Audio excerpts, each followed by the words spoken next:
बोथोरा बोरायथारबायलै माथो राननायानो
Aranai Selwa Group Borapenda Kalaideng Nijampuri kami Bapak Fatimah Boraigen Borapenda Kalaideng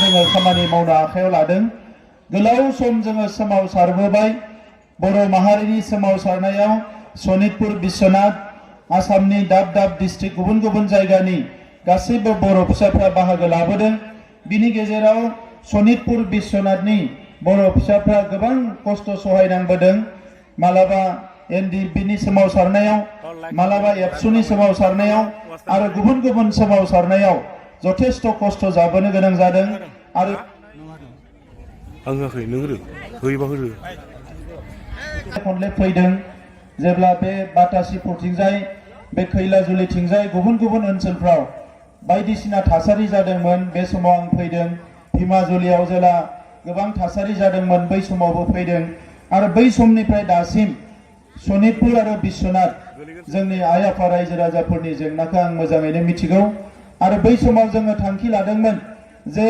थामथि गोरोबथा जायोब्ला बे सानजानि गामिफोरखौ जोङो सोनांगोन आरो बियो गोदो गोदायनिफ्रायनो बां राजा जायखौ जोंनि राजा होननानै बुङो बिथाङानो जोंनि हारिनिमोन बे हिसाबै बे हा हुआ जोंनिनोमोन दा बे हा हुनि मोनथायखौ मोननांगौआ जोंनि जारिमिनारि मोनथाय दा बेखौनो लानानै जोङो जुजिबोदोंमोन आरो दिनै मानगोनां रायजो राजा नोंथांमोन बर'नि आफादफोरनि नाजानायजों नोंथांमोननि माखासे मेंनो रोङै जुजिनायजों दिनै जोङो बे गामिफोरखौ जोंनि बड'लेण्डआव सोनायनि थाखाय मोनसे मोजां थासारि फैबाय नाथाय कोभिड जानायलाय कर'ना जानायलाय खामानि मावनाया एसे स्ल' जादों थेवबो दायो 40सो गामि सोबाय 19 गामिखौ थाबैनो सोगोन बिनि उनाव साहा फारसे जि समाव बर' गामिफ्रा फरेस्ट राइटखौ मोनाखैमोन बै समाव बे ओनसोलाव मानसि गैयै होननानैसो सरकारा मिथिगौमोन दा बेनिखायनो थाबैनो बे गामिफोरखौ फरेस्ट राइटखौ होजोबनानै हानि मोनथायखौ होजोबनानै बे गामिफोरखौ सोसननायनि थाखाय जोङो थांखि लागासिनो दङ दा बेवहाय आङो बयखौबो खावलायो मन्त्रि अशोक सिंघाल बिथांखौ जोङो साबायखर बावनांगोन गिबि 5 बोसोर एमएलए जानाय समाव बिथाङाबो बारा खामानि मावनो स्कोप मोनाखैमोन नाथाय जेला बिथाङा मन्त्रि जायो दिनै जोंनि हा हुखौ होनो थाखाय माखासे अफिसारफ्रा नागिरा, माखासे सिङाव माखासे जोंनि हेंथा सानग्रा मानसिफोर थायो, बिथांमोना होनो नागिरा।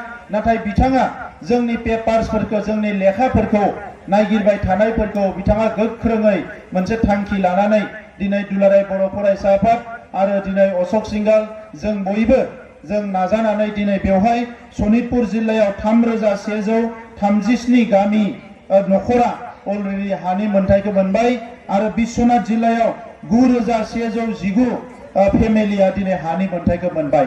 दा बिनि थाखायनो आं खावलायगोन, दिनै एबसुनि आफादगिरि दिपेन बर' बिथां दङ आरो मन्त्रि अशोक सिंगाल बिथां दङ। बिथांमोन सानैनि थाखायबो नोंथांमोना खेबसे गोबारै आखाइ खबनानै बिथांमोनखौ साबायखर बावनांगोन। दा मानगोनां रायजोफोर, दिनैनि समाव मोनसे मोजां थासारि फैबाय। बिपिएफआ मोनसे समाव फैनानै बेवहाय एमएलए गेलेफैदोंमोन धिकाजुलियाव। बिथांमोना साथाम मन्त्रि दङमोन। एखमबा फैनानै बा हाखौ सुनो फैयो, ड्रन लाना फैयो, माना फैयो, रायजो राजानिफ्राय फैसा खांनानै लाङो। साफा सानै दालाल हगारनानै थाङो। बिसोरो रायजो राजानिफ्राय फैसा खांनो नाजायो जे जों हा होगोन। नाथाय बिथांमोना बै समाव बिगासेबो हा होनो हालाङाखिसै। जोंनि समाव दायो 12,252 मानसिया दिनै खेबसेयावनो हानि मोन्थाइखौ मोननो हाबाय। दा बाकिखिनि हानि मोन्थाइखौबो मोननो थाखाय जोङो नारा नाथा नाजागासिनो दङ। दा आं खोनानो मोनदों सोरबा देउरिखौ बिथांमोना नांगोलनि सावगारियाव माने भट होनो थाखाय बिजाथि खालामदो होननानै। दा मानगोनां रायजो राजा नोंथांमोन, जि समाव गावसोरा सरकार दङमोन, जि समाव मन्त्रि दङमोन, जि समाव बिथांमोना गोबां गोहो दङमोन, बै समाव बिगासेबो हा बानायनानै होलांनो हादिया, बै समाव इलेक्सन गेलेनानै देरहादिया। दा दिनै बिजेपिजों लोगो जानानै, बिजेपिखौ मदद होनानै जोंहा हायाबो जागासिनो दङ। दिनै जोंनि गामियाबो सोगासिनो दङ। फरायसालिफोरखौबो जोङो प्रभिन्सियेलाइज खालामनाय फारसे थांगासिनो दङ। दै खुरखानायनिफ्राय बायदिसिनाफोरखौ लानानै जोङो नाजागासिनो दङ। बै समाव दिनै बिपिएफआ बेवहाय बिजाथि फसंनानै जोंनि रायजो राजाफोरखौ दिनै गुलुं गुजुं खालामनो नागिरदों। दा ओंखायनो मानगोनां रायजोफोर, बयबो सांग्रां जानांगोन। सोरबा बेवहाय नांगोलाव भट होग्रा दङ नामा रायजोफोर? नांगोलाव भट होग्रा दङ नामा? गैया नङा होमबा? दा बेवहाय 100-200 भटखौ लानानै जोंनि भटदान खालामनाय जागोन। खामानि मावोबा जों होगोमोन। जि समाव 3 गाहाम मन्त्रि दङमोन, बै समाव मावाखिसै। WPT मन्त्रियाबो जोंनिमोन, बै समाव मावाखिसै। गोबां पुलिस आर्मिनि जेंनानि समाव दुलाराय बर' फरायसा आफाद रायजो राजाफ्रा बेसेबांबा जुजियाव बै समावबो गसंफैयाखिसै। दिनै फैनानै बिथांमोना गुलुं गुजुं खालामनो नागिरदों। नंखायनो बे थासारिया गैया रायजोफोर। बे ओनसोला दिनै बिटिआरआव हाबनो थांगासिनो दङ। गासैबो गामिया बे ओनसोलनि जौगानायनि खामानिखौ जों बयबो खौसेयै मावगोन। दा बे बिथिङाव जों बयबो गोसो होनांगोन। आं बावैसो फैदोंमोन बाटासिपुराव, बेवहाय जि बरायनाय हाबाफारि, बेवहाय गासै 13 फरायसालियाव, बैयावनो आङो बुंदों गिबियावनो 10 लाख रां होनाय जागोन आरो फरायसालिखौ क्लास खालामनो थाखाय थिक खालामग्रोनाय जागोन। दा बेखौ आङो दाख्लैनो फोसावलांदों। बिनि अनगायै गोबां थानसालिफोरनि एप्लिकेसन होदों।